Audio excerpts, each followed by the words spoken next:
esa sacaste 0.1, todavía no te estoy evaluando en esta clase. Entonces, esa clase Ya. ya permaneces con esa nota. A eso me refiero. Ya. Ok. Vamos con esta de aquí. A ver, Joana Palma. Sí, Doc. Ok, Joana, ¿me respondes de esta pregunta, por favor? ¿Cuál es tu opción? Todas son correctas, Doc. De pánico, clonación, las opiniones personales. Ok. ¿Tú sabes cuáles son? A ver, trastorno de pánico. Vamos a seguir a la siguiente. ¿Cuál es la respuesta en esto? Son los... Set. La A, Doc. ¿El excepto? Sí. Ujú.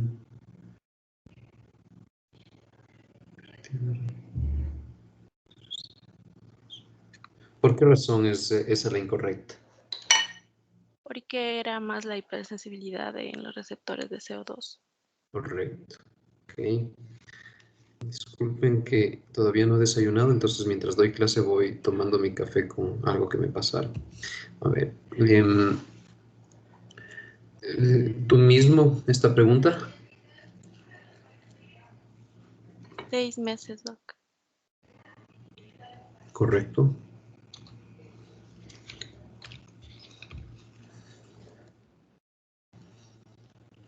¿Es tú mismo esta pregunta?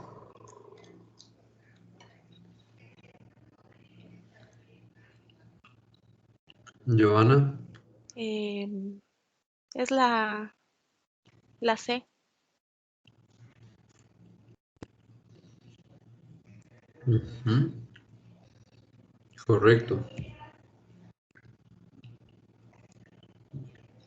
Tú mismo. Esa es el metilfenidato.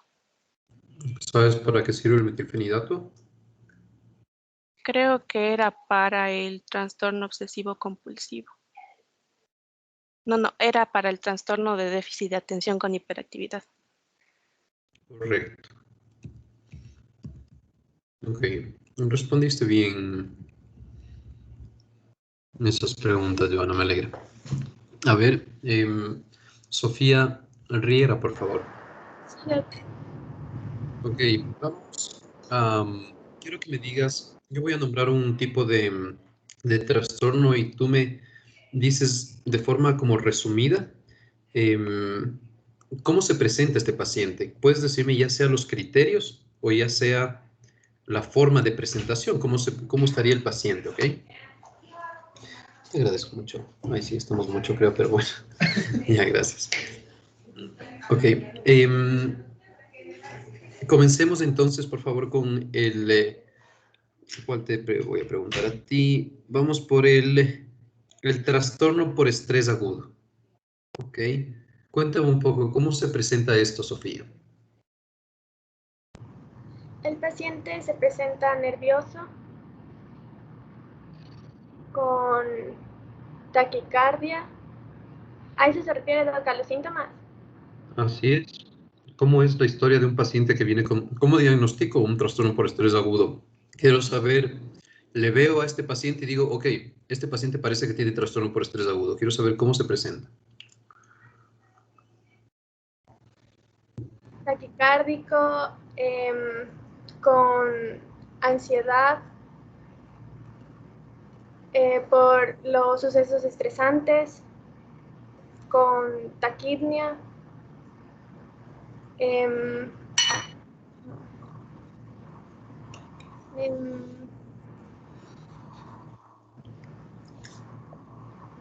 también podría ser con, a ver, porque también tiene un sentido de la realidad distorsionado. ¿Qué quieres decir con eso? Con que es confundido, Ok. que como que el tiempo, no entiende cómo pasa el tiempo, como que pasa más lento. ¿Podría ser? Ujú. A ver, Em, También tiene trastornos del sueño, como insomnio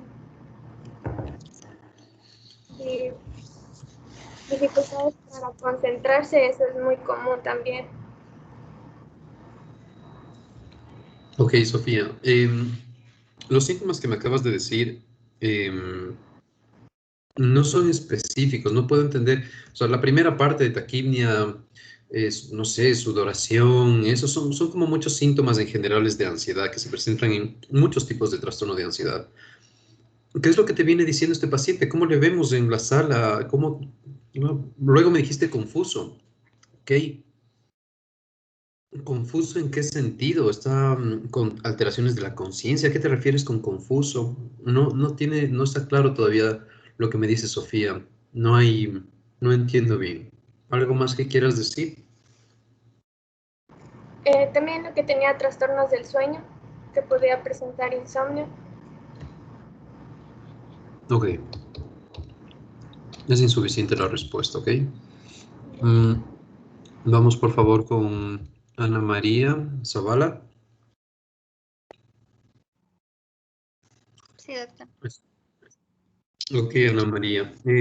Quisiera que tú me digas cómo se presenta el trastorno por ansiedad generalizada.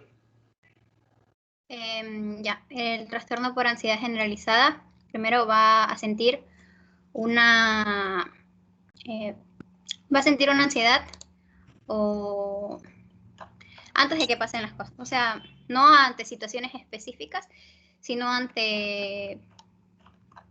sea, ante cualquier situación. Va a sentir como que va, a ver, ¿cómo decirlo? Eh, No sé, o sea, es una ansiedad que no se presenta ante cualquier situación, ante una situación específica, sino que se presenta casi todos los días y puede pensar es que un familiar puede enfermarse, aunque no tenga como algo que diga que el familiar va a enfermarse. Ya, puede, eh, también puede que se dé antes de presentarse una situación, o sea, puede presentarse con la ansiedad anticipatoria, como no, y también puede tener, en el libro nos mencionaba que puede tener principalmente ¿cómo decirlo? Em, las molestias del cuerpo, como temblores, em, em,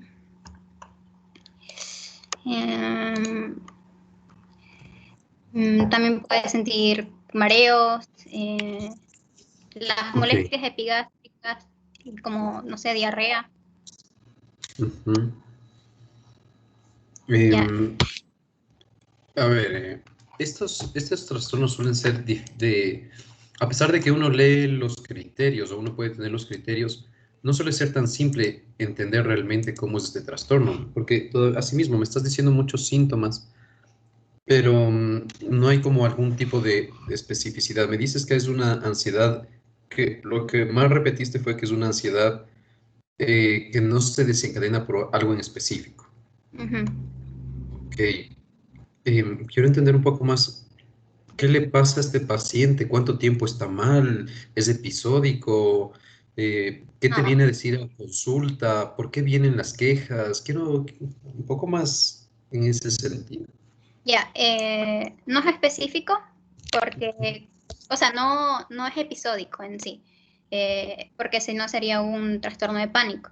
Eh, se mencionaba en el libro que debía presentarse todos los días, casi todas las semanas, y que no, o sea, no era como un desencadenante específico, sino que se presentaba, o sea, porque pensaba en una situación que podía pasar, pero que no era algo que, que ya iba a pasar, como decir, o sea, digamos, sabe que va a pasar algo y se pone nervioso por eso, sino porque se piensa que va a pasar, o sea, se imagina. Y tiene que durar al menos 6 meses. para que sea considerado un trastorno de ansiedad generalizada. Ok. Ana María, sí estuviste relativamente cerca, pero ya vamos a entender un poco más cómo es este trastorno, pero estuviste relativamente cerca en cuestiones de tiempo, en cuestiones de que no hay algo desencadenante como tal para sus episodios. No es algo episódico, sino es más generalizado todo el tiempo, etcétera. Todos esos conceptos estuvieron correctos. Falta entender un poquito más nada más. Ok, vamos con Gabriela Villegas. Em,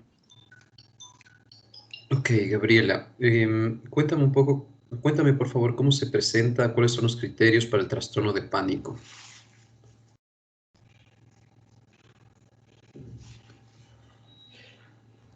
Ya, doctor. Bueno, para el trastorno de pánico, en este caso se presenta una ansiedad que va a ser desencadenada por algún factor.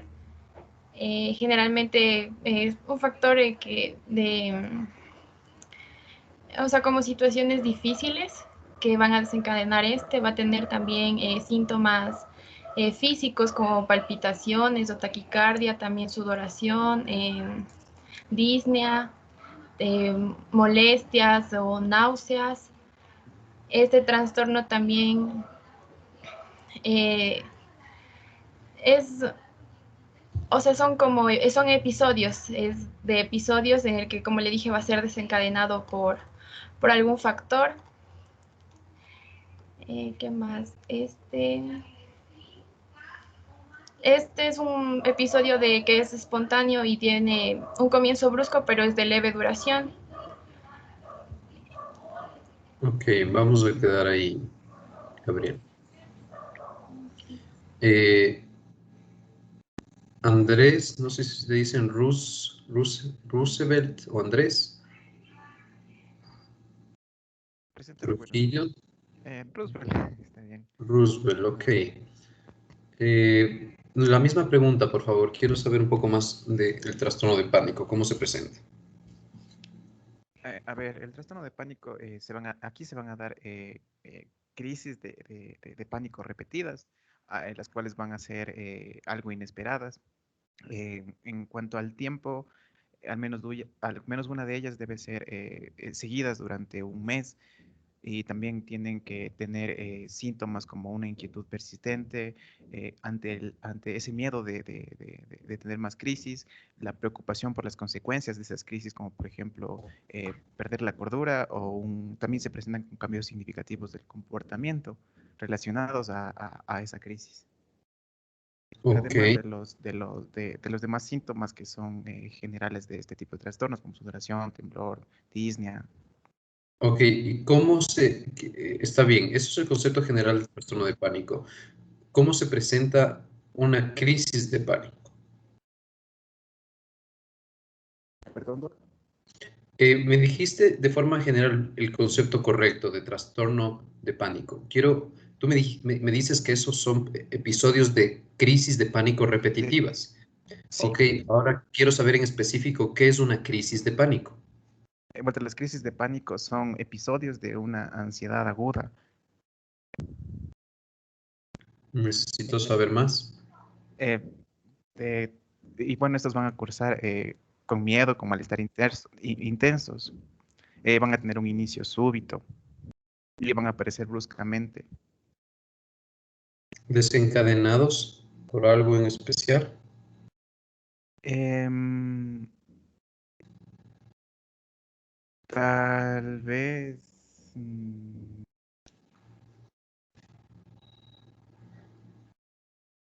em,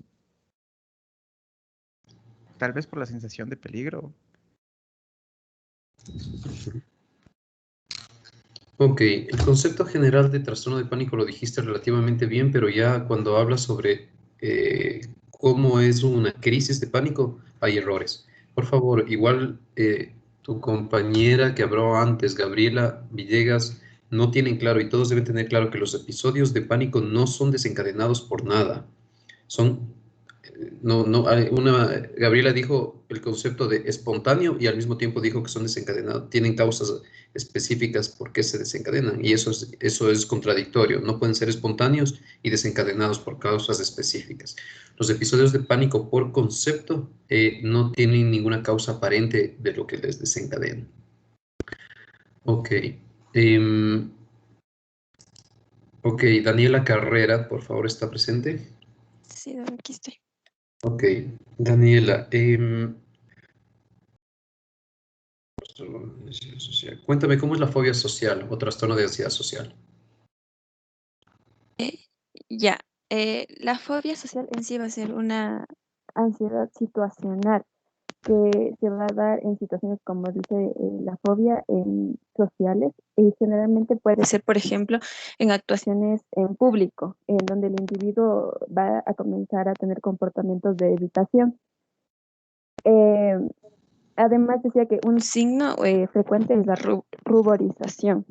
En sí habían varios puntos para determinarlo y el punto A mencionaba que era un temor persistente a las situaciones sociales o a las actuaciones en público en las que se vea expuesto a más personas que no pertenezcan a su ámbito familiar. Eh, También había otro punto que decía que la exposición a las situaciones sociales provocaba una respuesta inmediata de ansiedad, en las que obviamente se va a presentar como una angustia situacional. También mencionaba que el individuo reconoce que este temor es excesivo, sin embargo, en los niños hay que tener cuidado porque ellos no van a tener este reconocimiento. Eh, Como dije antes, también ellos van a optar por evitar las situaciones sociales. Eh, También mencionaba que, sí, que en los pacientes menores de 18 años este cuadro debe prolongarse como mínimo 6 meses. Ok, está relativamente bien. Cuéntame qué es la agorafobia, cómo Ya, se presenta. eh, ya. La agorafobia en sí es como una ansiedad que tienen las personas a ciertas situaciones o lugares en los que sienten que es difícil de escapar o donde sea imposible encontrar ayuda en caso de que aparezca alguna crisis. Ok, Eh, ese es el concepto. Cuéntame cómo el paciente se queja, cómo tú evalúas esto. ¿De qué se queja? ¿En qué ya, lugares le dan? ¿Cómo es? bueno, el CIE-10 decía que en sí tenía que existir la presencia de temor a dos situaciones, por ejemplo, aglomeraciones o a lugares públicos o a viajar solo o a irse de la casa. Y además tiene que estar presentado junto con ciertos signos o síntomas, que en sí eran 13, pero tenían que presentarse mínimo 2, como por ejemplo palpitaciones, sudoración, temblores, sensación de ahogo o falta de aliento. Decía que también puede haber un dolor torácico, mareo. Ok, está bastante bien. Cuéntame, ¿cuál es el trastorno por estrés agudo? Tú mismo. Ya, el trastorno por estrés agudo, en cambio, va a ser una situación que va a ser desencadenada por un acontecimiento que ha sido muy traumático para la persona. Es, eh, Sucede como después del evento que le ha traumado a la persona y el acontecimiento es reexperimentado persistentemente como flashback, en donde las personas sienten que siguen viviendo este evento y, igualmente ellos intentan como evitar los estímulos que le recuerdan a este estrés que vivió. Tienen que durar un mínimo de 2 días y un máximo de 4 semanas. Eh, y obviamente estos no se van a deber a los efectos fisiológicos de sustancias o enfermedades médicas como todos los trastornos de ansiedad. ¿Cuál es la diferencia entre un trastorno por estrés postraumático y un trastorno por estrés agudo? Eh, en el trastorno por estrés postraumático va a haber decía que va a haber un aumento de la actividad arousal, es decir, el paciente va a estar pensando mucho en lo que le pasó y va a evitar los estímulos que se relacionan igualmente con el trauma.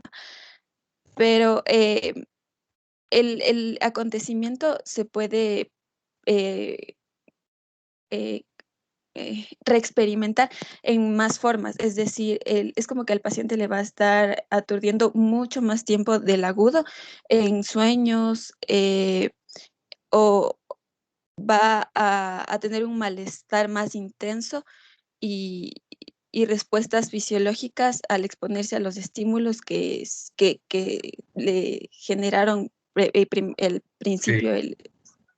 Ok, Daniela. Está bien el concepto de trastorno por estrés postraumático, pero estás confundiendo mucho el trastorno por estrés agudo con el trastorno por estrés postraumático.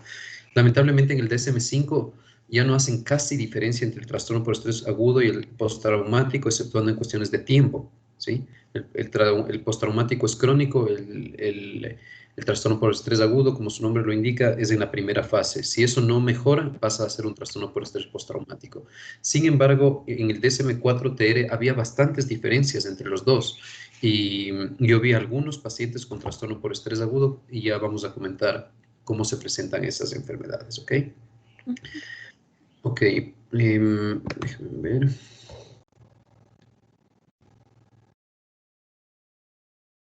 Vamos a primeramente hablar de forma general de cada uno de estos trastornos.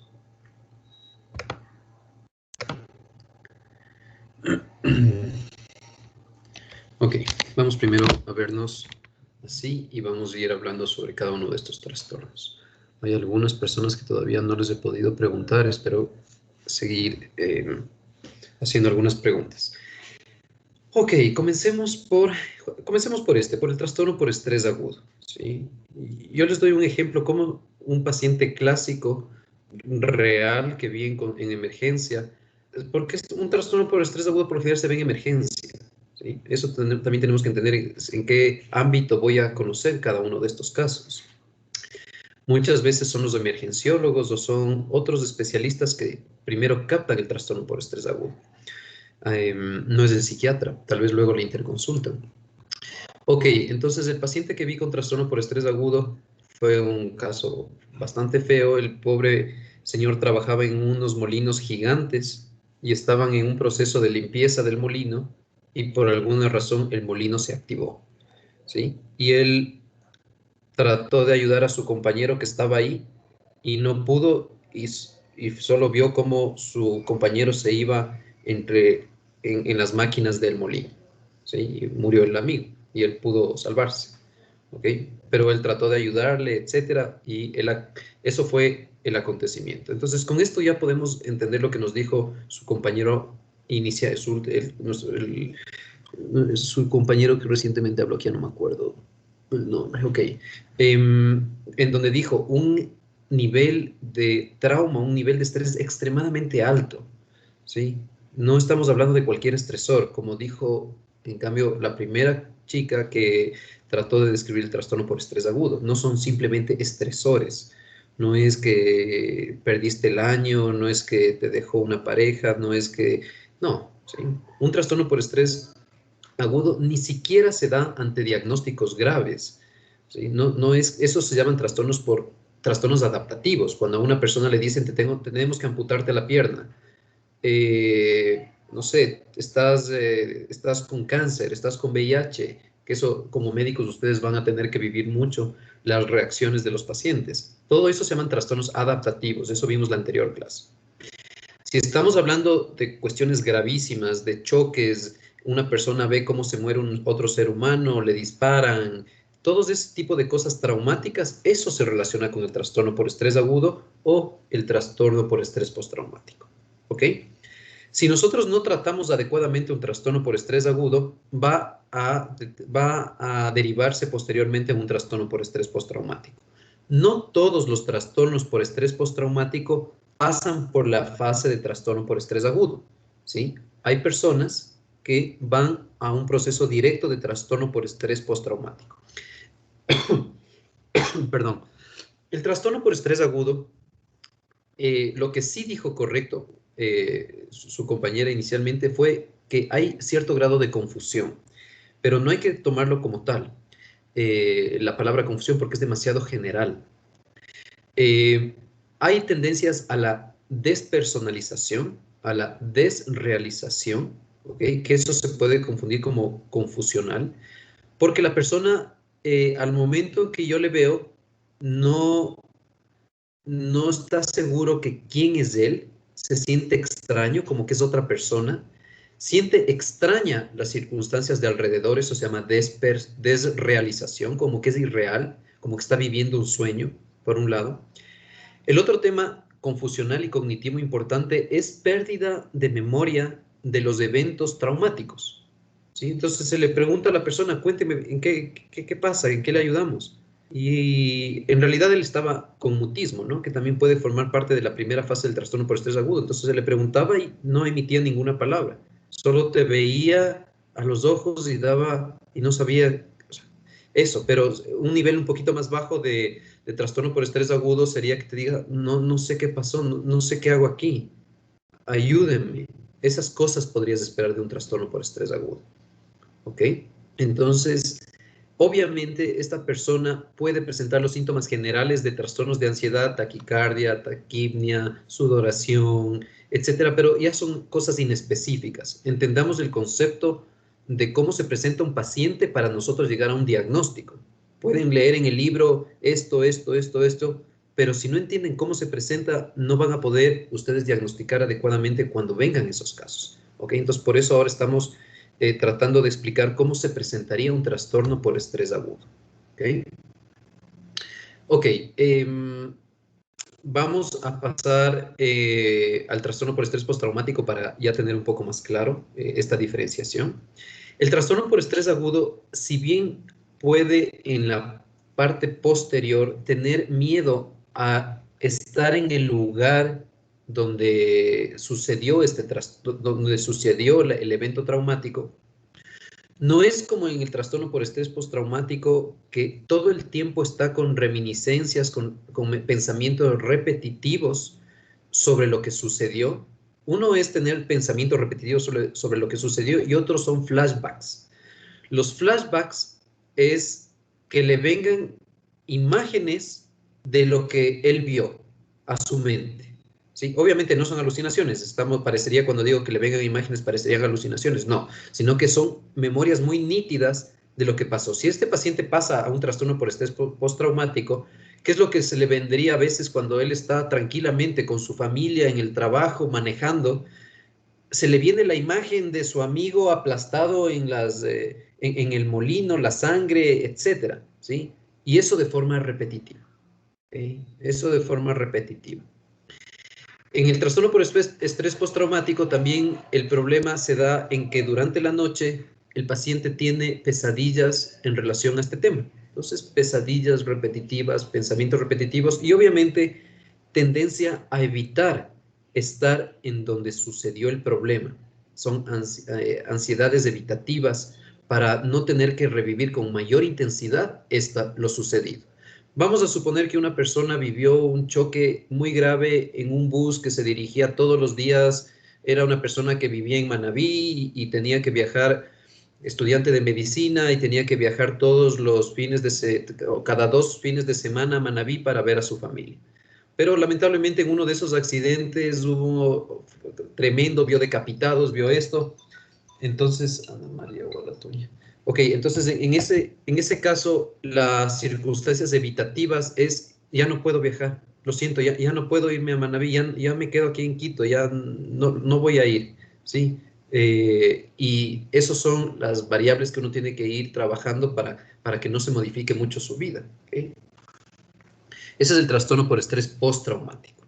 Es crónico, es de difícil tratamiento el trastorno por estrés postraumático. El trastorno por estrés agudo es más fácil de tratar, ¿sí? Si se lo trata adecuadamente, no trae muchas consecuencias. Ok, vamos a otro tipo de trastornos. El TOC, vamos a verlo despuesito como único, dado que ya salió del grupo de trastornos de ansiedad. En la actualidad ya no es un tipo de trastorno de ansiedad a pesar de que se presente mucha ansiedad.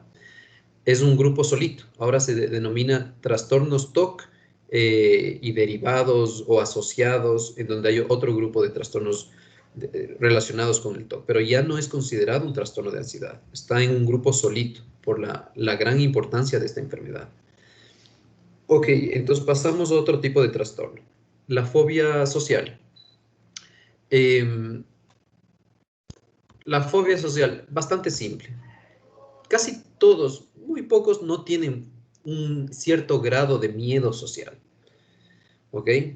Sí, creo que a la mayoría que nos pongan un auditorio de 1000 personas o un auditorio de tal forma, o que el simple hecho de entrar a una fiesta en donde uno no conoce a nadie y le toca ir porque le dijeron que vaya y se encuentra con un montón de personas desconocidas y comenzar a decir miércoles, ¿y ahora qué hago? Ya, eso ya es un miedo social. Ahora eso simplemente vamos poniéndolo desde lo más leve hasta lo máximo, que son fobias sociales graves. ¿Sí? Una fobia social grave va a ser la persona que sí he tenido alumnos, y luego yo me he acercado y les he dicho, a ver, cuéntame un poco qué problema existe en este sentido, ¿no? En donde se bloqueaban, pero completamente. Bueno, no llegaban a fobia social tan grave, pero son las personas que no pueden hablar frente al público realmente, se bloquean, la voz se entrecorta y simplemente se quedan callados. Mucho miedo a lo que se denomina el escrutinio, miedo a lo que las demás personas piensen de lo que él habla, de la forma como expresa, de cómo se viste, no tanto la parte física en sí, sino como la forma de ser de esa persona. Entonces, ¿dónde se va a presentar más eso? Miedo a hablar en la clase, miedo a hablar con personas que no conoce. Es una persona que es, claro, es más activa en lugares donde está con mucha confianza, tal vez con sus padres, con sus hermanos, etc. Eso es una gama bastante amplia, como les digo. Todos tenemos algo de miedo social y podemos llegar al punto en que nos inhabilita completamente esta fobia social. No podemos conversar, no podemos hacer nuevos amigos, no podemos conocer personas o parejas por este miedo, no podemos entrar a lugares en donde haya personas que no tenemos mucha confianza, entonces puede ser asimismo problemático. Ok, tenemos entonces eso. Fobias específicas, bastante simple, eso no vamos a trabajar mucho, pero como ustedes pueden entender, las fobias son miles de fobias específicas que existen, y tenemos que diferenciar con otros trastornos de ansiedad. Les voy a dar un ejemplo y quiero ver si puedes tú inicialmente, Gabriel Tirado, ¿no es cierto? Gabriel Tirado. ¿Está presente? Sí, doctor. Sí, doctor. Perfecto. Entonces, voy a darles un ejemplo y quiero que tú primero me comentes y después si alguien desea opinar sobre qué es lo que le pasa a esta persona real, qué podría ser, ¿ok? Entonces, una doctora anestesióloga que acude a mí porque está preocupada de que puede haberse contagiado de VIH, ¿ok? La razón de esto fue que hace aproximadamente un año ella estuvo en una reunión de amigos, un bar y cosas también con gente desconocida, tomó exceso de alcohol y de repente se levantó a las 5 o 6 de la mañana, media como desnuda, y al parecer ella sintió que sí había tenido relaciones con alguien. No sabe si fue bajo consentimiento, sin consentimiento, no recuerda bien las cosas. No sabe si fue el exceso de alcohol, si fue un problema de que le pusieron alguna cosa en su bebida, etc. ¿Ok? Después de eso, esta persona esperó un periodo prudencial de 2 meses, se hizo una prueba de VIH, salió negativa, después se hizo una prueba a los 6 meses. Bueno, estamos hablando que me vino a ver prácticamente después de 2 años del evento traumático, se podría decir. Entonces, en ese periodo, inicialmente siguió las recomendaciones de 3 meses, después 6 meses otro examen y después al año, alguna cosa así. Después del año ya salió todo negativo, se fue a hacer chequear con especialistas de VIH y cada vez comenzó a tener más miedo a estar contagiada de VIH, ¿ok? Y que se pueda comenzar a contagiar incluso de otras formas. Entonces comenzó a hacerse examen tras examen y cuando yo le vi, probablemente ya se había hecho ni sé cuántas microelisas, ni sé cuántos Western blot, tal vez más de 20 de cada uno. Y comenzó ya a tener miedo de entrar a las cirugías en donde ella trabajaba, porque no tenía miedo que le salpiquen sangre y que se pueda contagiar de VIH. Y comenzó a tener miedo a que se va a contagiar de VIH de forma repetitiva. ¿Ok? Gabriel, quiero que me des algún concepto, alguna idea de qué crees que tiene esta persona, esta doctora. Yo creo que podría. No te escuché bien. Un por estrés postraumático. Un Porque trastorno por estrés postraumático.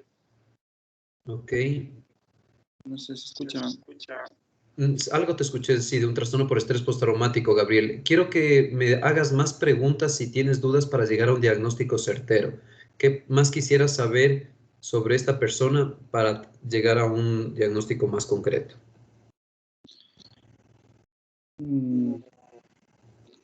Es que pensar que es un estrés postraumático prácticamente desde que ha ido evolucionando, digamos, esos pensamientos no se han acabado en ningún momento y se han tornado repetitivos a tal grado de ni siquiera poder superarlos en base a la evidencia de las pruebas que se ha realizado.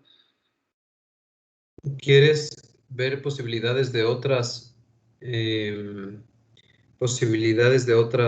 opciones diagnósticas o ya te quedas con el trastorno por estrés postraumático de esta persona? La otra que podría pensar es un trastorno obsesivo compulsivo, pero no sé si realmente, porque digamos que en el estrés, en el trastorno obsesivo compulsivo sería como que algo te obsesiona, ¿no? Entonces, pues, bueno, realmente no sé si es una actitud de ella o algo que realmente le atemora. Por eso, yo quiero saber, Gabriel, qué información extra quisieras saber de esta paciente para llegar a un diagnóstico. Puedes tener impresiones diagnósticas en tu cabeza con todo lo que te he contado. ¿Qué información extra quieres saber para llegar a un diagnóstico en específico? Si es que es un pensamiento que lo tiene todos los días, si es que es un pensamiento que no le deja tal vez dormir, o si es que, si es que logra llevar una vida relativamente normal mientras está haciendo otras actividades, o si realmente no se logra concentrar en otras situaciones. Ok. Gabriel, tus impresiones diagnósticas, bueno, tu análisis, o sea, la forma como quisieras llevar y hacer las preguntas y dirigir qué pasa realmente con esta paciente, ahí no está muy correcto tu análisis. Déjame ver otra persona. Génesis Vaca. Sí, Doc, aquí estoy. Perfecto. Dime algo sobre este caso, qué quisieras saber, cuáles son tus impresiones diagnósticas.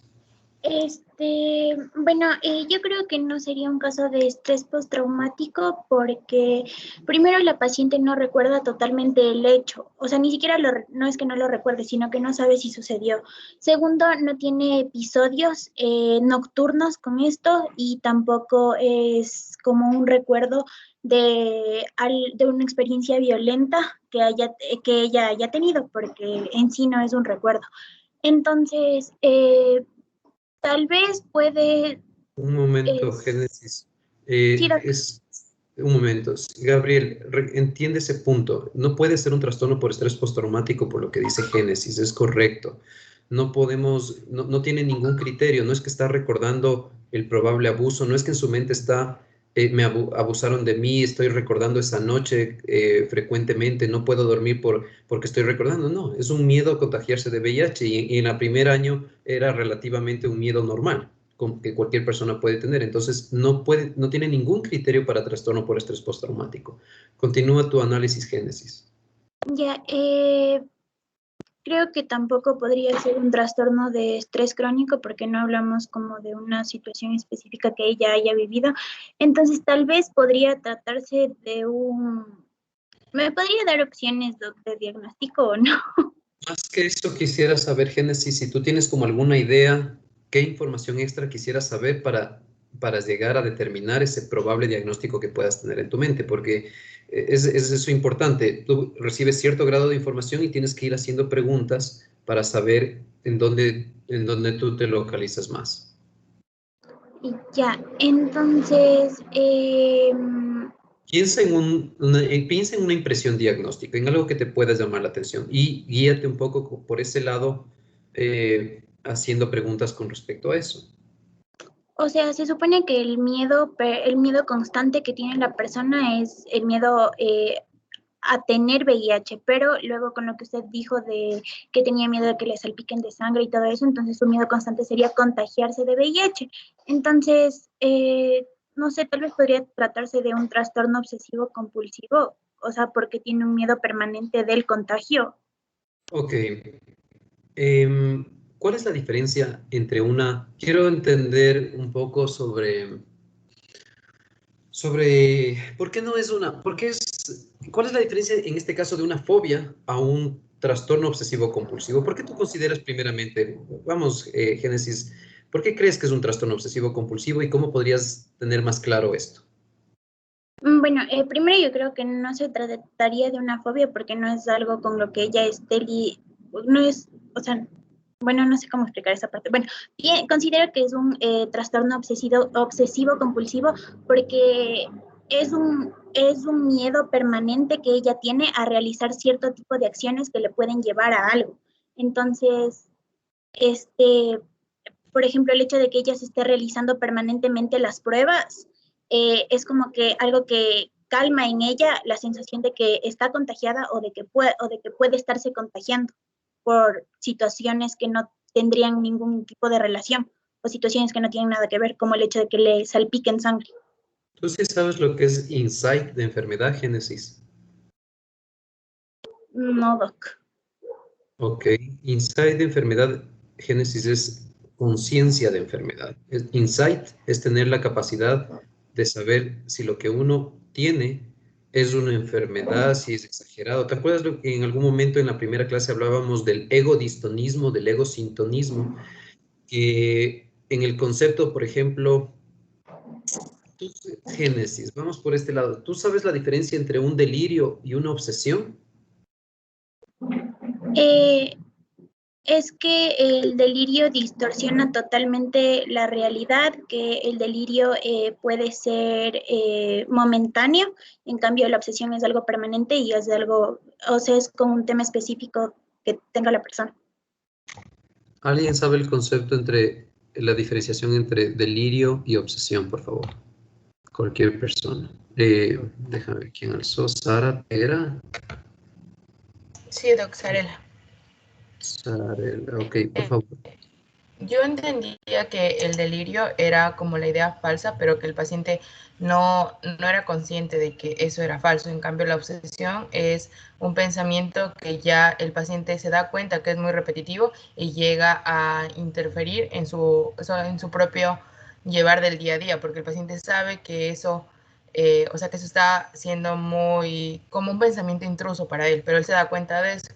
Entonces, al inicio nos decía en la primera clase fue que el delirio es egosintónico, en cambio la obsesión es egodistónico. Ok, déjame ver dónde está tu apellido. ¿Valverde es tu primer apellido? Sí, doc, Valverde. Ok, Sarela. ¿Sarela o Alexandra? Sarela. Perfecto. Ok, segunda respuesta adecuada que tienes en la participación, Sarela, y muy bien descrito, ok, muy bien realizada la diferenciación entre obsesión y delirio, y todos, por favor, atentos a la diferencia entre delirio y obsesión. Ahí hay muchos conceptos que ingresan, y que dijo correctamente Sarela. Obsesión no tiene nada que ver con lo irracional. ¿Sí? Las obsesiones también pueden ser irracionales, los delirios también. Las obsesiones también pueden ser muy como reales en cierto sentido y los delirios igual, ¿ok? Entonces, no, es por eso que los delirios también se los llama delirios sistematizados y no sistematizados, o poco sistematizados. Los delirios sistematizados son los muy reales. Los que si no tengo una persona al lado que me corrobore que todo eso es falso, yo no sé. ¿Sí? Una persona que viene y me dice, doctor, sabe que me están siguiendo o estoy siguiendo un juicio porque abusaron de mí y estoy tratando de sacar algo de dinero por todo el daño que me provocaron. Puede ser completamente real, pero al mismo tiempo puede ser un delirio. ¿Ok? En cambio, una obsesión, correcto, es una idea repetitiva. El hecho, también algo, antes de Sarela dijeron como que es un tema que está todo el tiempo, la obsesión y el delirio solo a veces, no. Más bien, ambos están siempre presentes, la mayoría. Más bien, las obsesiones pueden venir por periodos de una forma más intensa, pero esa no es la diferencia principal. Entonces, las obsesiones son estos pensamientos intrusos, repetitivos, el cual el paciente se da cuenta que son exagerados. ¿Sí? De ahí dijo el concepto correcto de ego sintónico o de inside enfermedad. El paciente obsesivo se da cuenta que está exagerado y quiere cambiar, quiere modificar, porque claramente ve eso. Mientras que el delirante, la idea de delirio, la persona cree fervientemente que lo que está pensando es la realidad. Eso es ego sintónico. ¿Sí? Por lo tanto, no viene el paciente a decirte, doctor, vea, estoy pensando tonteras, estoy pensando que me están persiguiendo y estoy pensando que me quieren matar afuera y que me están observando por la ventana. No te viene a decir eso. Si te diría eso, es un obsesivo. Pero si en un delirio la familia te vendría a decir, vea, mi esposo ya se deschavetó, o sea, piensa que todo el mundo le quiere matar, piensa que todo el mundo está en contra de él, etcétera. Esos son delirios paranoides clásicos. ¿Ok? Entonces, con ese concepto, ¿qué le voy a preguntar a mi paciente para saber si es una obsesión lo que tiene? ¿Sí? Le voy a decir, doctora, ¿y usted considera que es exagerado esta sensación, este miedo a contagiarse de VIH? ¿Piensa que haberse hecho tantas pruebas es exagerado? Quiero que me diga qué es lo que siente en ese sentido. Si yo tendría una respuesta en que, por supuesto, tengo que hacerme porque ya me voy a contagiar, si topo eso me voy a contagiar y cosas como esas, ya podría ir por un lado de delirio. Pero esa respuesta de ella fue bastante rápida y decir, por supuesto, doctor, es una estupidez lo que pienso. Yo ya sé que no tengo VIH, pero no puedo dejar de hacerme pruebas porque es como que ese miedo sigue ahí. Y los pensamientos de que me puedo contagiar y me puedo contagiar están ahí, dando vueltas, ya no sé qué hacer, ya está interrumpiendo mi vida, ya no puedo entrar a cirugías, y me estoy lavando, no se imagina cuántas veces la mano porque siento como que de alguna forma va a quedarse el virus, de alguna forma ahí, etcétera, etcétera. ¿Sí? Entonces,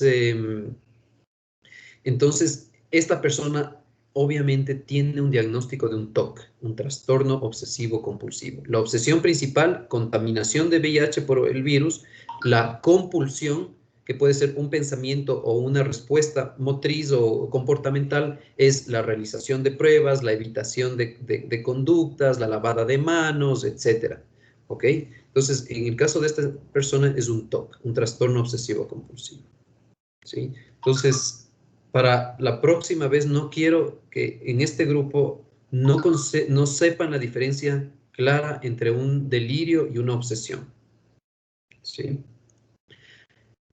Un pequeño acápite con esto. En el trastorno obsesivo compulsivo existe en la actualidad un tipo de obsesiones que tienen muy poco insight de enfermedad. ¿Sí? A partir del DSM-5, antes no había. A partir del DSM-5 hay un tipo de obsesiones que se los dice cuasi delirantes, en donde el paciente prácticamente no tiene conciencia de que sus pensamientos son exagerados. Y ahí es un poco más difícil diferenciar entre un trastorno delirante y un TOC. Pero esa parte ya es más de área de especialidad, porque ahí ya tenemos que ver otros acompañantes de lo que es el TOC, ¿ok? Y otros acompañantes de lo que es un delirio, un trastorno psicótico. Ok.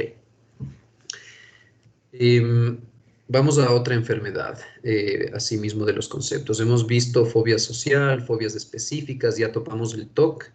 Eso ya no vamos a topar este momento nuevamente. Falta uno que no es tan fácil a veces entenderlo como se presenta. Sharon Chiliquinga. Sharon o Giselle.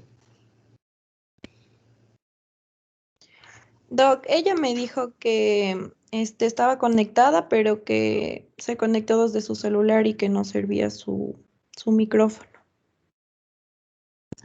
Pero está conectada. Ajá. ¿No sirve el micrófono de su celular o de su computadora? De su celular, porque me dijo que no, ahorita estaba sin la compu, que había mandado a arreglar algo así. Bueno, por el momento tiene una calificación de 0.1. Esperemos que cuando ya arregle pueda responderme preguntas adecuadas sobre trastornos de ansiedad. Ok, Andrés Navarro. Sí, Doc. Ok, Andrés. Quiero que me digas cómo es el trastorno de ansiedad generalizada. Ya, Doc. A ver, el trastorno de ansiedad generalizada producía síntomas de hiperactividad y también porque aquí el paciente era como que siempre se sentía facultado, se sentía fatigado, tenía dificultad para concentrarse, estaba irritado, podía presentar algo de temblor y también dolor en los músculos. Además de también que tenía problemas para conciliar el sueño. ¿Qué más decía de este? Que también se debe de diferenciarlo porque se podría confundir con un ataque de pánico o también con una fobia. O también decía con la depresión y con la atimia, me parecía que era. A ver, ¿qué más? También, algo importante era que este tiene que estar presente de manera continua y lo mismo que, para poderle diagnosticar, tenía que haber un límite de 6 meses. ¿Cuál es el síntoma principal de estos? Me dijiste varios alternos, pero ¿cuál es el criterio la primera fase de esta persona? De La este excesiva trastorno. ansiedad. Ok, eso no dijiste. Ok, bueno. Vamos a considerar que respondiste relativamente bien, Andrés Navarro. Ok, entendamos entonces, por favor, lo que es el trastorno de ansiedad. ¿Cómo se presentan estos casos? ¿Qué te vienen a decir en la consulta? Déjame ver, ¿dónde están sus...? Aquí les tengo, ok. Esta persona, ustedes han visto a las personas nerviosas, a los que nosotros decimos, es bien nervioso él. Por cualquier cosa está como que va a pasar algo, miedo a esto, inquieto. Ok, entonces el trastorno de ansiedad generalizada es eso, es la persona nerviosa, la que nosotros tenemos ese concepto de ese ser humano que si pasa algo le va a asustar, miedo a conocer personas, miedo a entablar conversaciones, ansioso miedoso a hacer un sinnúmero de actividades. Ese es el trastorno de ansiedad generalizado.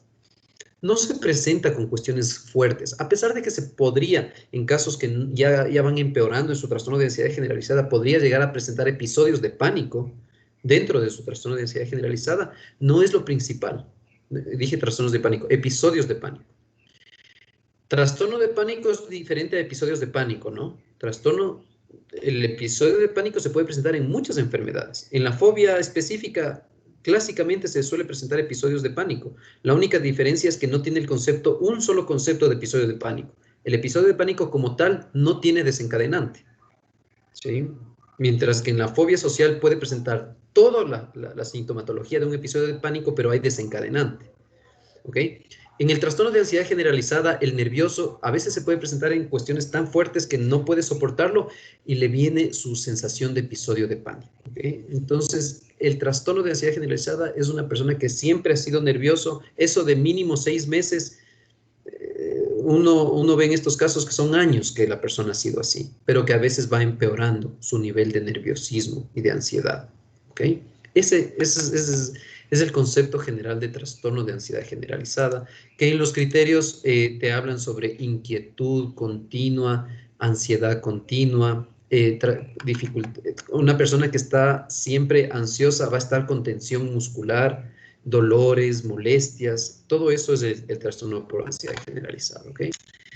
Creo que no nos hace falta ningún otro diagnóstico dentro de todos. Tenemos los otros clásicos que son ansiedad inducido por sustancias, por medicamentos me refiero, o ansiedad inducida por drogas. Eso sí, ya veremos un poco más en drogas, eso es bastante clásico. Las personas que están con cocaína y les viene la paranoia después del uso de cocaína. Los malos viajes con hongos alucinógenos que producen mucha ansiedad, síndromes de abstinencia con ansiedad, todo eso son relacionados con drogas y también hay medicamentos. ¿Saben algún medicamento bastante clásico que suele producir ansiedad, que puede relacionarse con frecuencia a alguien? Los que ya estudiaron sistema autónomo y cómo se activa los sistemas autónomos en general, simpático y parasimpático, ¿qué medicamentos podrían relacionarse con trastornos de pánico, perdón, con síntomas de ansiedad?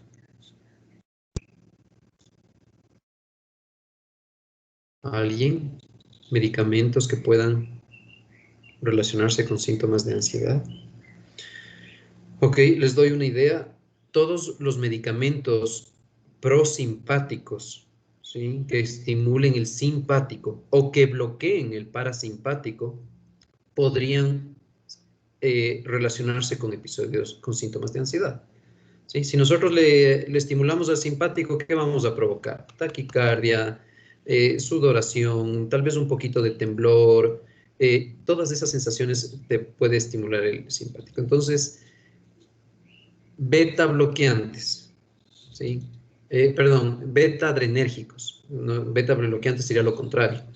Beta estimulantes. ¿Cuáles son los clásicos beta estimulantes? ¿Para qué se utilizan?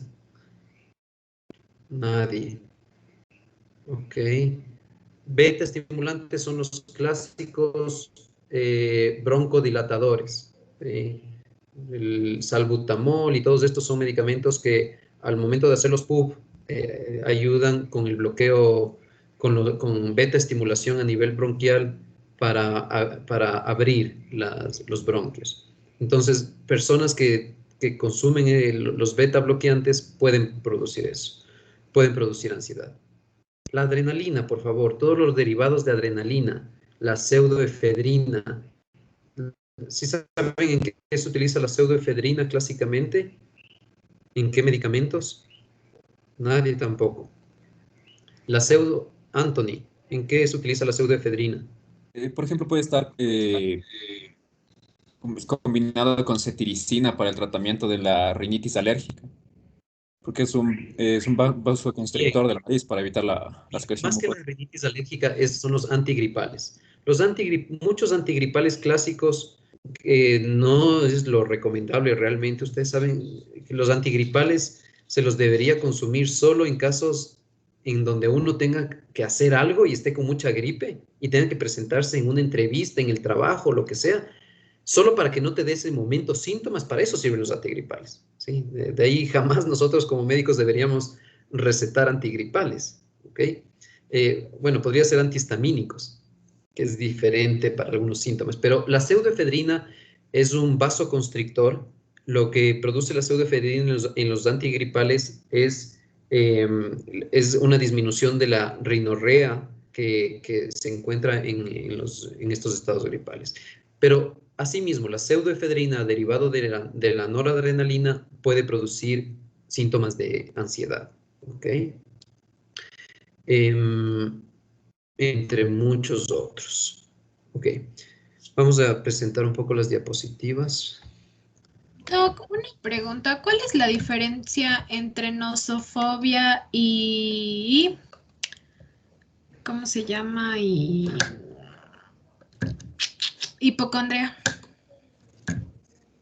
A ver, en general las fobias son bastante infrecuentes, inicialmente. Nosofobia, miedo a enfermarse. ¿okay? Muy, muy infrecuente, en donde si tú tienes algún síntoma, puedes llegar a niveles fóbicos de presentar taquicardia, ansiedad, etcétera, porque tienes un síntoma y piensas que te podría dar una enfermedad grave, o porque tienes ya una enfermedad y tú te sientes o te da mucha ansiedad por tener esa enfermedad. Entonces, vamos a suponer que una persona con nosofobia va donde el oftalmólogo y le decimos, sí, sus ojos rojos tiene una conjuntivitis viral. Una persona con nosofobia, que es muy infrecuente, jamás he visto una nosofobia, ¿sí? En ya más de 12 años de psiquiatra. Entonces, en estos pacientes, el concepto sería que le diagnostican algo y va a tener una ansiedad muy fuerte por ese diagnóstico, ¿ok? La hipocondría es, sin necesidad de tener diagnóstico, tiene miedo a enfermarse con síntomas que muchas veces son habituales. A todos nosotros de repente nos duele el estómago y, claro, simplemente se nos pasa y no tenemos preocupación. Una persona hipocondríaca, ese dolor de estómago lo va a asociar, y ahora si tengo un cáncer internamente, ¿será que ese dolor de estómago es un signo inicial de... pasa mucho cuando uno estudia medicina, hay mayor probabilidad de desarrollar hipocondría, porque todo el tiempo uno está leyendo que un síntoma puede estar relacionado con esto, etc. Entonces la hipocondría es, sin necesidad de que te den un diagnóstico, estar preocupado continuamente de que puedes estar enfermo por cualquier síntoma pequeño. Voy a darle... Me están llamando del otro celular, ok. Ok, vamos a pasar a las diapositivas. Si hay cualquier pregunta, por favor, simplemente activan su micrófono y la dicen.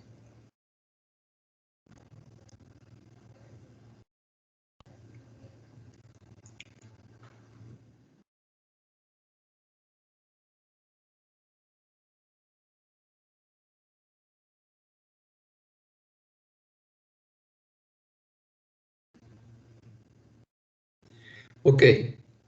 En cuestiones de... Tenemos que diferenciar lo que es una ansiedad normal y patológica. Eso es importante porque ansiedad podemos sentir todos, y hemos sentido todos, probablemente. Sí, cuando yo estaba en su edad, un profesor me dijo lo mismo, y yo decía, y en realidad nunca había sentido, creo que ansiedad. Ahora ya, después de que he sido psiquiatra, ya he sentido ansiedad. Entonces, la ansiedad normal, completamente adaptativa, probablemente sí. Es decir, cuando tú vienes y te van a asaltar y tienes dos personas que te están apuntando, vas a tener una tendencia a sentir como una persona sentiría en un episodio de pánico, probablemente. O se meten a tu casa y ves a personas adentro. O sea, todos esos episodios pueden ser, todo eso son ansiedades normales. La diferencia es que esa ansiedad, ya sea la aguda, por ejemplo, nos va a ayudar a adaptarnos a ese momento. Noradrenalina, simpático, listos para actuar en defensa. ¿Ok? En realidad, el problema de la ansiedad es más la crónica. Cuando nosotros tenemos un estresor crónico y que el cuerpo no puede adaptarse, esa es una causa aparente, un factor de riesgo importante para desarrollar enfermedades psiquiátricas.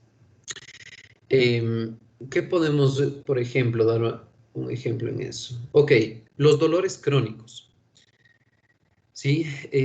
Supongamos que una persona tiene una neuralgia del trigémino. ¿Sí? Bien feas son esas enfermedades. Muy poco tratamiento. A veces hay refractarios. Entonces, personas que se levantan todos los días con dolor. Esto es un tipo de estresor crónico, que es por eso que las personas con dolores crónicos tienen una alta prevalencia para desarrollar depresión u otras enfermedades. ¿Sí? La ansiedad normal aumenta el rendimiento y la respuesta para vencer ese episodio que está causando la ansiedad. ¿Sí? En la ansiedad patológica, cada vez esa ansiedad va empeorando tu respuesta.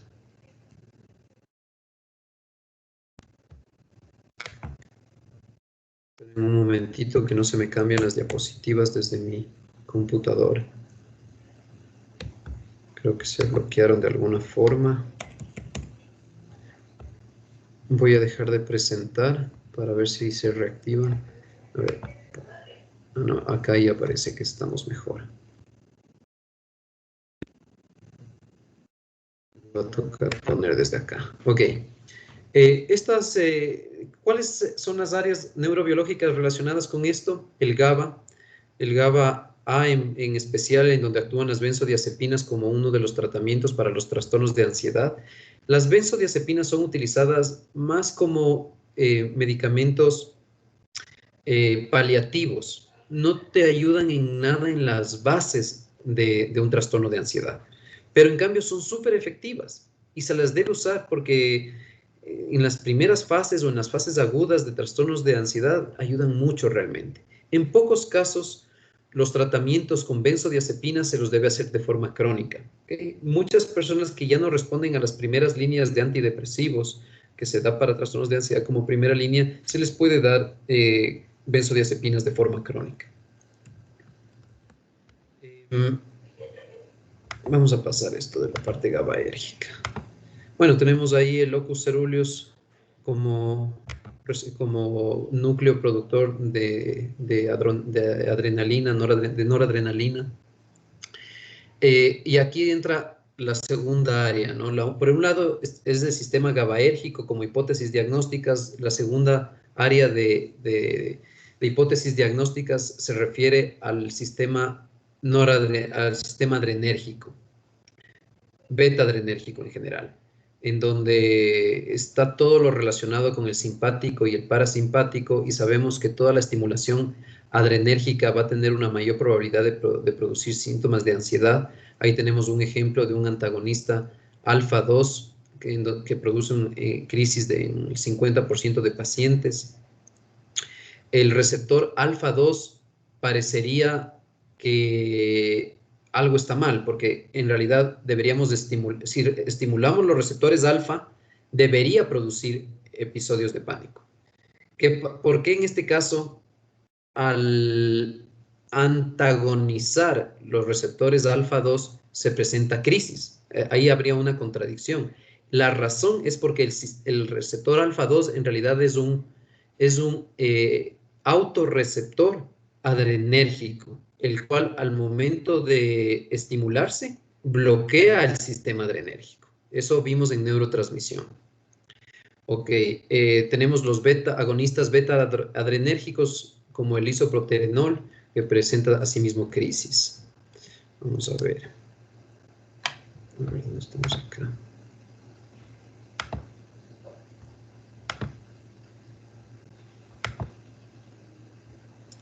Lo que les decía, ¿no? Ahí tenemos el receptor alfa-2. Normalmente un agonista alfa-2 lo único que va a hacer es bloquear. A ver, ¿dónde está esto? Si ven, un agonista alfa-2 es un autorreceptor somatodendrítico que al momento de estimularle a la neurona bloquea la salida de noradrenalina. Si nosotros damos un antagonista alfa-2 como la yohimbina, va a aumentar la cantidad de noradrenalina en la brecha sináptica y por lo tanto episodios de pánico.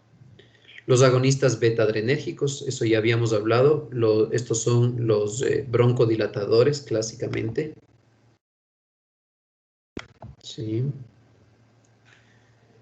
La tercera hipótesis neurobiológica para entender los trastornos de ansiedad es el sistema serotoninérgico. Esto relacionado con varios aspectos farmacológicos, como por ejemplo que todos los antidepresivos, como los inhibidores selectivos de la recaptación de serotonina, son los tratamientos de primera línea para todos los trastornos de pánico, exceptuando algunos pocos. Y aparte de eso, ahí tenemos algunos ejemplos, como los agonistas 5-HT1A, que son ansiolíticos. La buspirona es un buen medicamento, pero no hay en el Ecuador. Muchas sustancias psicotrópicas, drogas como las anfetaminas, el LSD, pueden actuar a través de las catecolaminas, en especial de la serotonina, y que producen síntomas de ansiedad. Este tema de la infusión de lactato está relacionado a la otra hipótesis de los trastornos de ansiedad, que es la hipersensibilidad ácido-base en las personas con trastornos, en especial trastornos de pánico, más que los trastornos de ansiedad en general. Esta parte de las bases biológicas del sistema ácido-base se ve mucho más en el trastorno de pánico. Todo lo que acidifique el organismo, la sangre, va a tener una mayor predisposición para que inicie un episodio de pánico. ¿Okay? Una persona con trastorno de pánico no controlado, que le mandamos en el teleférico a 3.000, no recuerdo cuántos metros, 3.800, 4.000 metros arriba, en el Pichincha, en lo más alto, esa persona va a tener una mayor predisposición a desarrollar ahí un episodio de pánico. No sé si ustedes sabían que allá en arriba, en el teleférico, siempre hay oxígeno. ¿Sí? Y es porque es relativamente frecuente que las personas llegan allá y comienzan a sentir un sinnúmero de molestias y síntomas. Y no solo es el problema de cambio de altura, sino tiene que ver con este tema de la hipersensibilidad ácido-base para desarrollar los episodios de pánico. Una persona que comienza a hiperventilar, ok, una persona que comienza a hiperventilar, vamos a ver esta parte. Eso sí ya deben haber visto en otras materias. Adriana Pozo.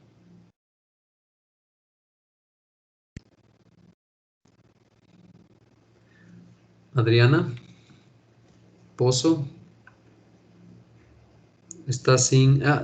contigo fue... no. Era la misma persona que estaba... No era la misma persona, sí. No, estás sin micrófono, según lo que podría entender, que solo alzas la mano. Ok. No sé si es la misma persona de antes. Vamos a seguir otra persona. Marco Rogel. Sí, doc, presente. Ok. Creo que aquí tenía una diapositiva de la hiperventilación. Ok. Aquí dice, hiperventilación, crisis en el 30-50% de pacientes. ¿Qué le pasa a una persona cuando hiperventila? ¿Qué le pasa con su pH sanguíneo?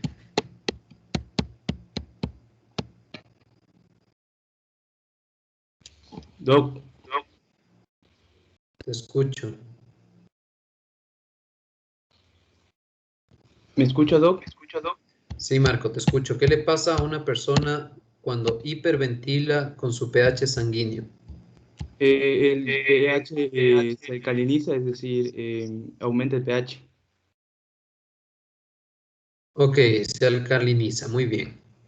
Por lo tanto, en el concepto de hiperventilación, ¿tú considerarías que hay mayor probabilidad de desarrollar un episodio de pánico? ¿Con lo que hemos hablado? Sí, podría ser. ¿Qué es lo que yo te dije sobre el pH? ¿En qué circunstancias uno tiende a presentar más episodios de pánico?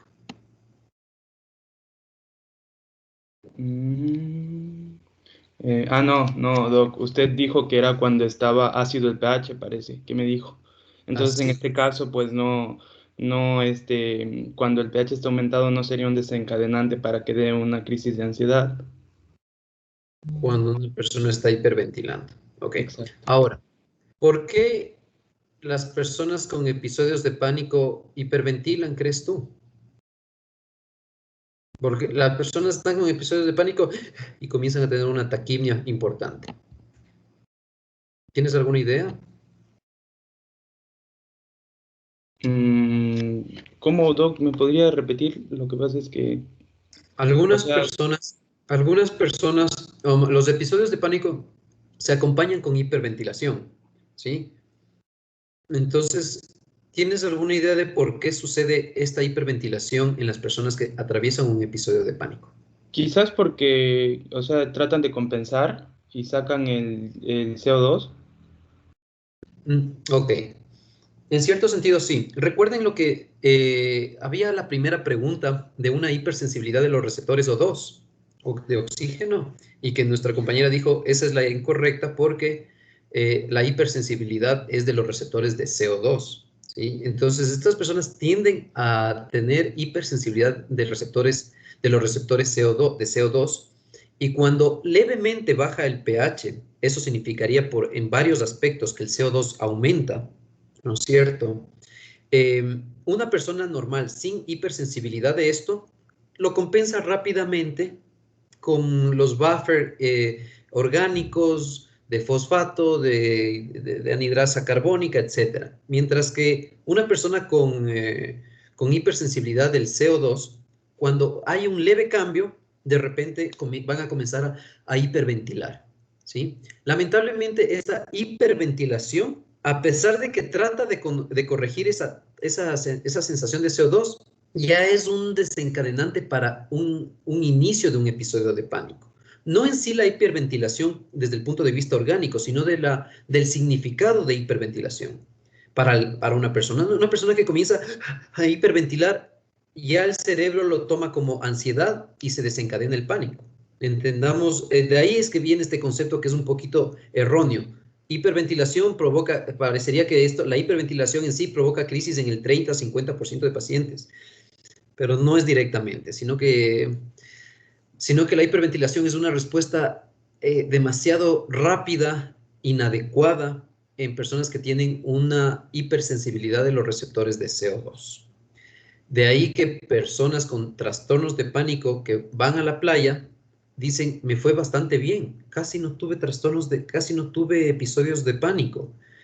No sé qué pasa, será porque estuve disfrutando, será que esto, será que esto otro, y no se dan cuenta que es la mayor concentración de oxígeno a nivel del mar lo que puede disminuir la frecuencia de los episodios de pánico. ¿Okay? Aquí ya seguimos con el mismo concepto, ¿no? Si de repente inhalamos dióxido de carbono, acidificación completa y nos vamos directo a un episodio de pánico. Vamos al trastorno obsesivo compulsivo. Como les decía, esta es una enfermedad bastante especial y llegar a diagnosticar trastornos obsesivo compulsivos clásicos es súper fácil, ¿sí? Eso sí deben ustedes conocer.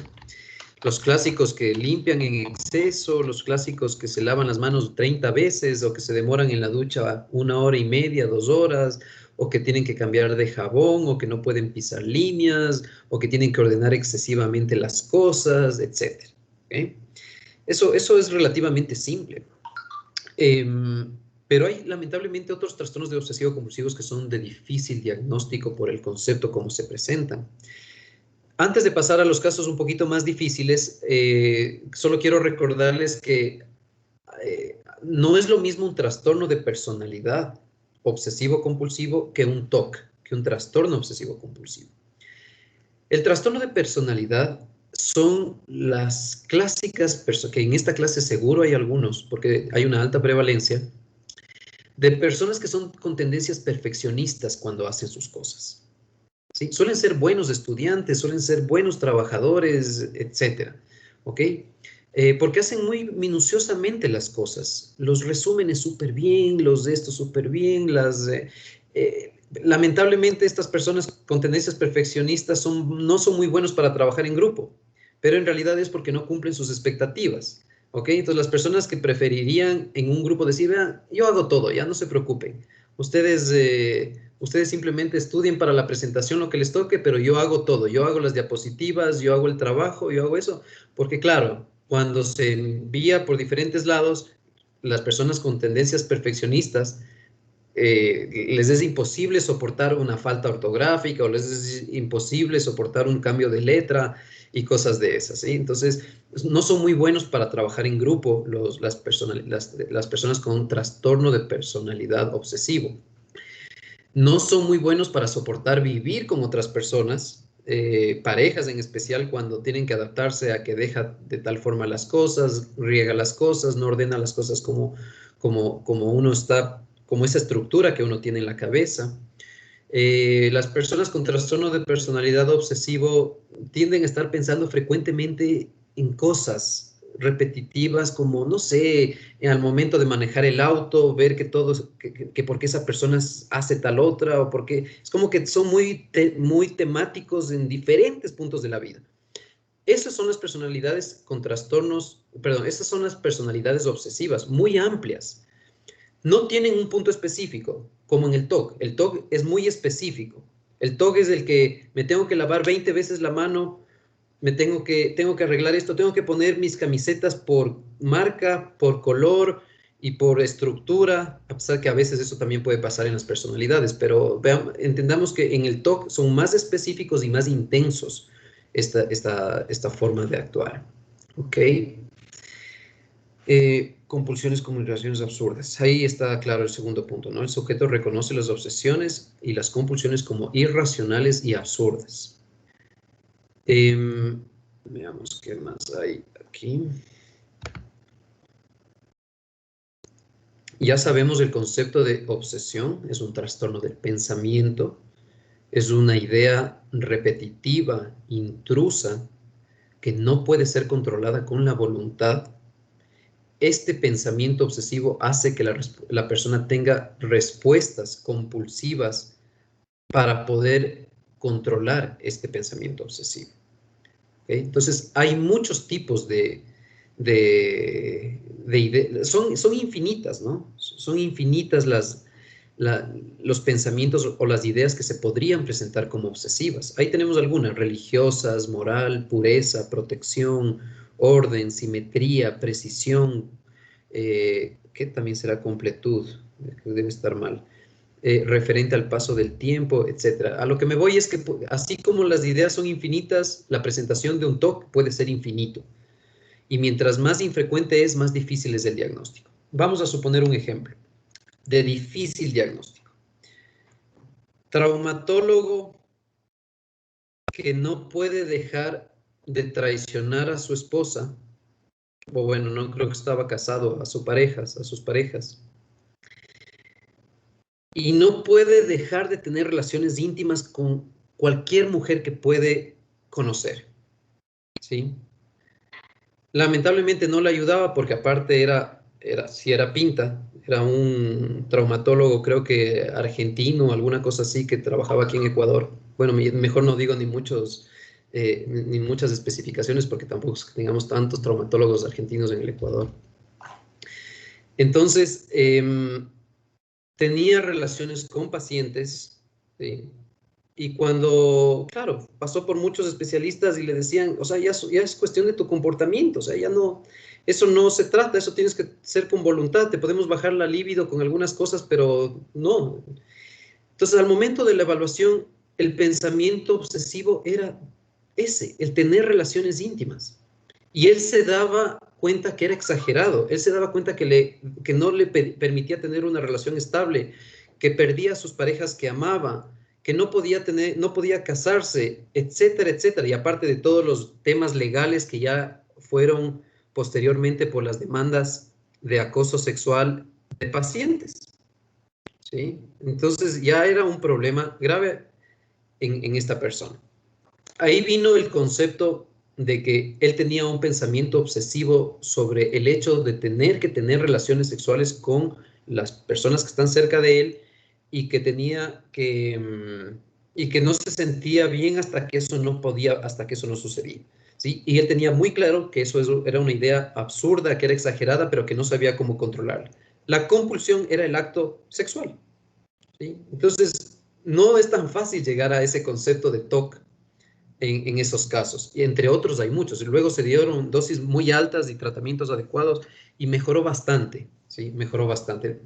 No era mi paciente, para que sepan, era paciente de un colega mío que también me presentó el caso porque necesitaba un poco de ayuda, una guía en ese caso que le parecía complejo. Entonces de ahí fue que me enteré de ese caso, pero de ahí, ok, vamos a ver este caso y ustedes me dicen qué podría ser. Ok. Una persona que... Es que eso no hemos visto. Trastorno neurológico corporal. Eso es otra cosa. Bueno, una persona que tenía la idea de que... Bueno, esa es otra enfermedad. La que tenía la idea repetitiva de que su labio estaba mal. No estaba muy bien su labio. ¿Ok? Y se trataba de corregir él mismo, y como no tenía plata, no podía ir al cirujano plástico hasta que él mismo se cortó el labio y él mismo se cosió con hilo normal. ¿sí? Una persona de recursos económicos bajos, etcétera, y así llegó con una cicatriz horrible en todo el labio, peor que una persona con labio leporino no tratada, o sea, terrible estaba lo de él. Bueno, él no tenía un TOC, lo que en otros casos hubiese visto, en la actualidad, ¿se han escuchado del trastorno dismórfico corporal? ¿Alguien? Ok, el trastorno dismórfico corporal es una idea relativamente repetitiva de que un área del cuerpo no está bien, o si tiene un pequeño defecto, él lo exagera o ella lo exagera mucho, ¿sí? Entonces son pacientes excelentes para los cirujanos, ¿cómo se llaman estos? Los cirujanos de plásticos. Entonces, los cirujanos plásticos estéticos tienen uno que otro paciente en ese sentido, ¿sí? Y es por eso que en otros países que son un poco más serios en la parte estética, primero tienen que pasar por psiquiatría, después de que ya tienen una que otra cirugía estética.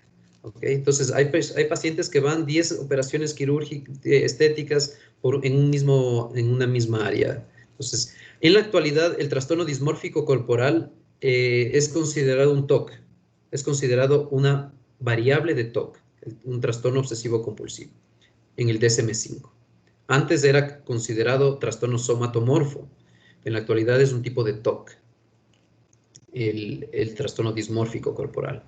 En este caso, de este paciente que se suturó él mismo, lo interesante es que no fue un trastorno dismórfico corporal, terminó siendo una esquizofrenia, y que esa idea que su labio estaba mal, ahí está el concepto principal. Esa persona estaba completamente convencido de que su labio estaba mal, en su totalidad, delirio. Finalmente desarrolló esquizofrenia. Ese fue el inicio de su esquizofrenia. Ok, déjeme, ya voy a ver si me acuerdo de algún otro caso medio complejo de TOC.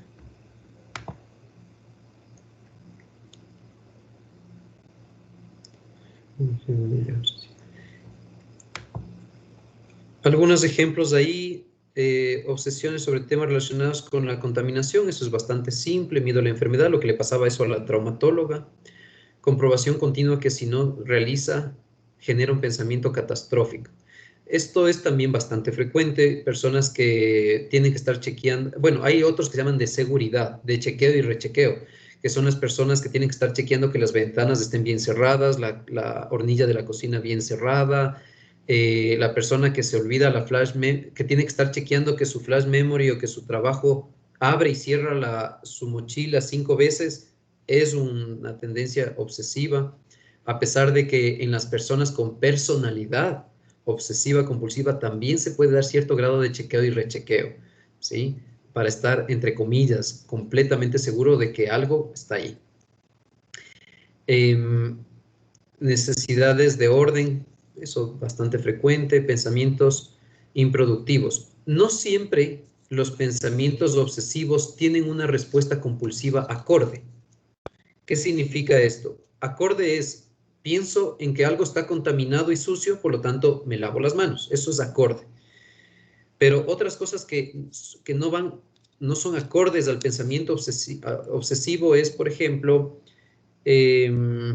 ok, tengo que estar contando las letras en los letreros, ¿sí? Paso por un lado y comienzo a contar las letras en los letreros. Y para evitar hacer eso, tengo que golpear 5 veces el manubrio del carro, ¿sí? Entonces, eso no tiene una relación directa con cómo controlar la obsesión, pero son obsesiones relacionadas que a veces uno puede decir, sí, pero no entiendo por qué tienes que golpear para hacer eso. El paciente tampoco, pero de alguna forma le ayuda. Perfeccionismos en una tarea, secuencias en el baño. Bastante frecuente que tengan que si se pasan si no van con una rutina en el baño y algo sucedió, tienen que repetir nuevamente la rutina. Sí tenía una persona que ya llegó al punto de permanecer 4 horas, 5 horas en la ducha, ¿sí? Porque ya llegaba a un punto y de repente su codo topaba un pedacito de la pared o ya tenía que volver nuevamente a iniciar el proceso de baño. Cosas como esas. Impulsivos, agresivos. Esa parte de la sexualidad y la religión yo no entiendo por qué a veces se mezclan y no es infrecuente. Me acuerdo un pobre muchacho de, ¿qué sería? 18 años, una familia como muy correcta, media curuchupa también, católico, no sé, pero, o sea, claro, medio metido en la religión. La cosa que él, cada vez que veía imágenes religiosas, él se imaginaba teniendo relaciones sexuales con esas imágenes religiosas. ¿Sí? Era terrible el pobre. Entonces, cada vez él se estaba santiguando a cada rato. O sea, fue a la consulta, se santiguaba de vez en cuando, se santiguaba de vez en cuando. Y era porque le venían las imágenes sexuales con entes religiosos. No es muy fácil. Perdón, ahí es relativamente simple saber que era un trastorno TOC. Un TOC. Pensar en pegar a un anciano, impulsos sobre fantasías sexuales, imágenes de pornografía, también eso es frecuente. Las ideas catastróficas también son relativamente frecuentes, muchachos, en ese sentido. Okay, vamos un poco ya más rápido a los tratamientos para saber, porque estamos algo atrasados. Ok, en el TOC, en el trastorno obsesivo compulsivo, las dosis terapéuticas antidepresivas son las dosis máximas. A diferencia de los trastornos depresivos, a diferencia de los otros tipos de trastornos de ansiedad, en donde la mínima necesaria es la adecuada, en el TOC siempre tenemos que llegar a dosis máximas. ¿Sí? Si ven, por ejemplo, ahí la fluoxetina, le ponen 40, 60. La fluoxetina en trastornos depresivos, en trastorno de ansiedad generalizada, en trastorno de pánico, tranquilamente con 20 miligramos nos va. Igual que la sertralina nos iría bien con 50 o 100 miligramos en depresión o en otros trastornos de ansiedad, pero en el TOC, sertralina tenemos que ir 200 miligramos, paroxetina 60 miligramos, fluvoxamina o Luvox 200 miligramos, escitalopram 20 miligramos. El anafranil, dosis altas, le está poniendo ahí, 150, 300 miligramos. Esos son los medicamentos de primera línea para el TOC. ¿Sí? Está mal ahí la dosis de risperidona. La dosis de risperidona en TOC es de 1 o 2 miligramos. No se da dosis alta. La risperidona, que es un antipsicótico, son dosis bajitas. ¿Ok? Ansiolíticos son solo paliativos, ¿no? Si queremos controlar un poco esos episodios de TOC fuertes, les damos eso. Terapia cognitivo-conductual, clásico. Eso le damos al psicólogo. Yo no soy psicólogo. Ok. Pasado de 27 años, consulta por supervivencia de sudoración palmar.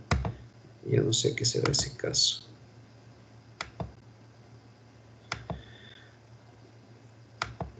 Es una ansiedad generalizada, creo que eran los... Ok. Ok, en el trastorno de pánico,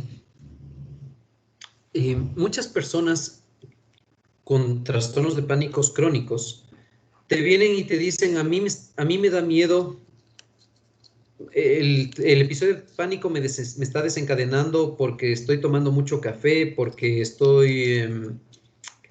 te dan muchas causas, por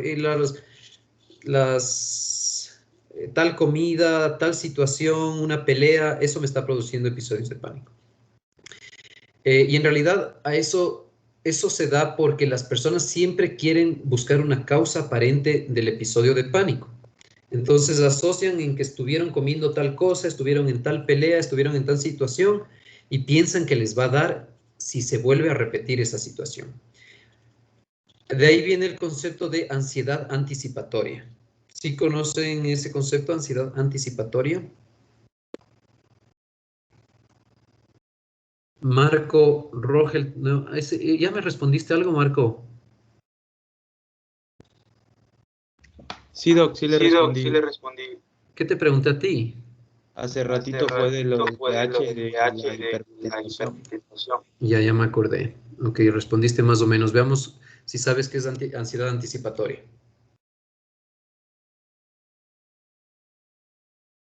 Se podría definir, se podría decir, bueno, que es el miedo a la angustia por las cosas que podrían suceder en un determinado momento o situación.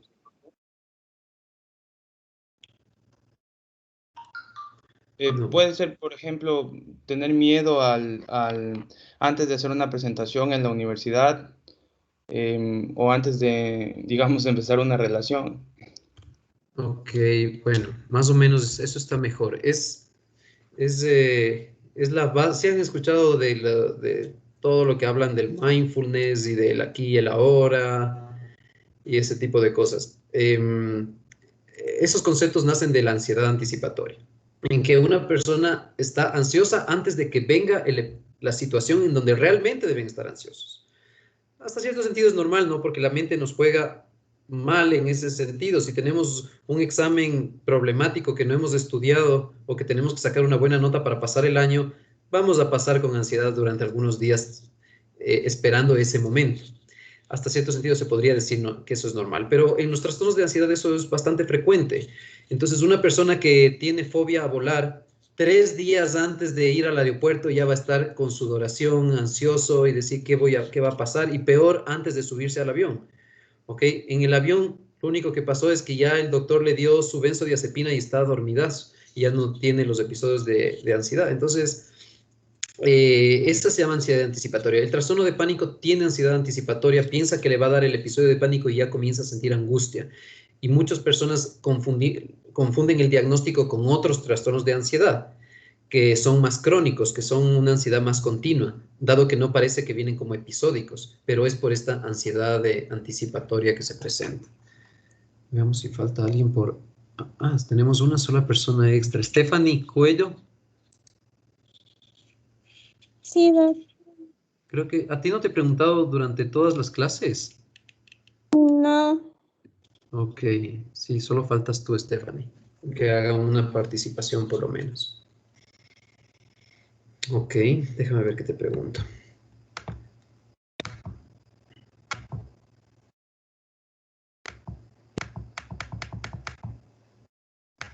Ok, dime, ¿qué enfermedades orgánicas no psiquiátricas pueden asociarse a episodios de pánico o trastornos de ansiedad importante que tenemos que descartar? Vamos a suponer que una persona viene con un episodio de pánico de urgencias, palpitaciones, sudoración, miedo excesivo, etcétera, o tal vez ya le pasó y viene solo con porque tú sabes que el concepto de episodio de pánico viene rápido, pero también se va rápido.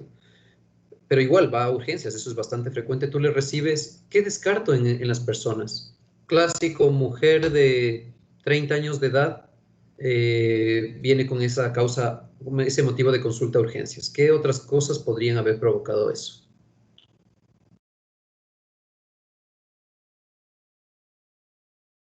Stephanie. Llega a urgencias así como con episodios de pánico. No sé dónde estuviste, eso dije, sí. Viene con episodios de pánico. La pregunta es, ¿qué otras enfermedades no psiquiátricas puede tener esta persona y tengo que descartar? Tal vez el uso de fármacos, de ¿Qué drogas. más? No sé, tú eres la que está respondiendo. No me estás preguntando a mí. ¿Qué más puede ser?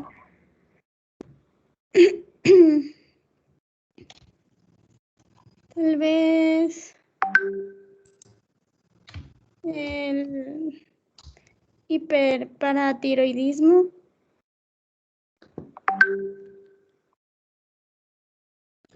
También puede tener problemas cardíacos para presentar varios de esos síntomas como episodios de pánico. Trastornos convulsivos.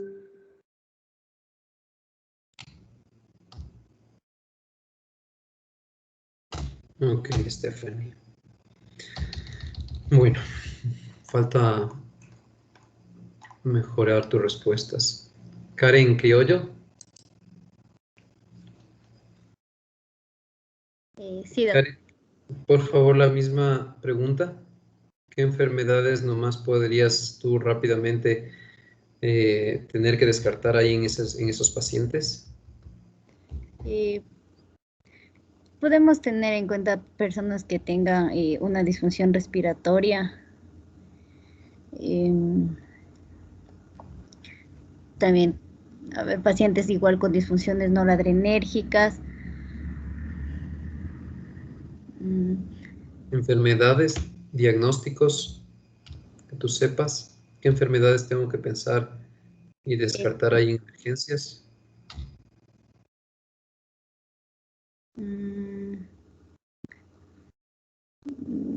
Diagnósticos, no.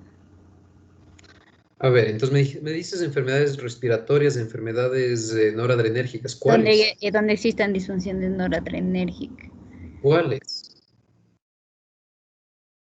¿Qué enfermedad se te viene a la mente? ¿Cuáles enfermedades respiratorias? Como en caso del EPOC, podría ser en caso de EPOC.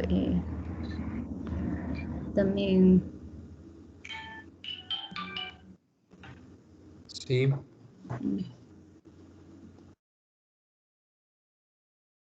Ok. Vamos a pasar porque ya tengo citas ya mismo. Ok. Nos hace falta el Lennon-Escurdia. Lennon-Escurdia. Sí, doc. ¿Me puedes nombrar, por favor, benzodiazepinas que puedes utilizar para problemas de ansiedad? Sí, las más comunes serían alprazolam y clonazepam, utilizados en dosis el alprazolam dosis de 3 a 6 miligramos y el clonazepam de 1,5 a 4 miligramos. Yeah. ¿Alguna otra benzodiazepina?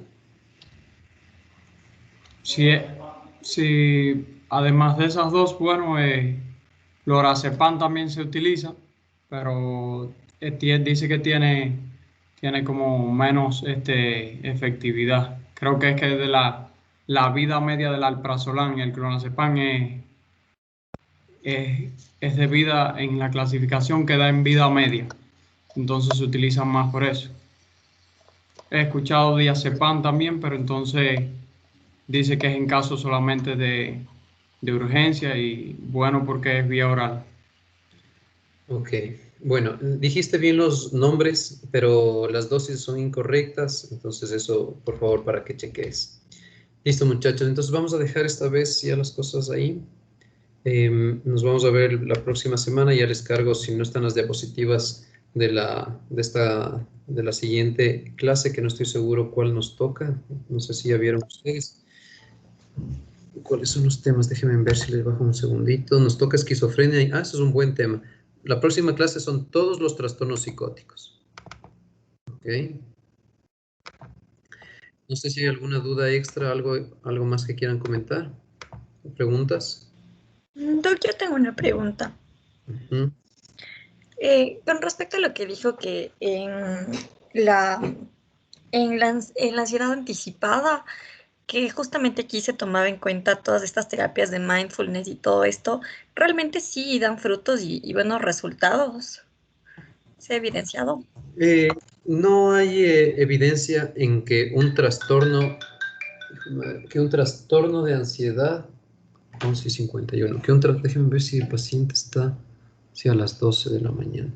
Sí, que un trastorno de ansiedad ya diagnosticado pueda simplemente ser tratado con mindfulness, dentro de ellas como un tipo de terapia psicológica, porque mindfulness ingresa dentro de algunos tipos de terapias psicológicas.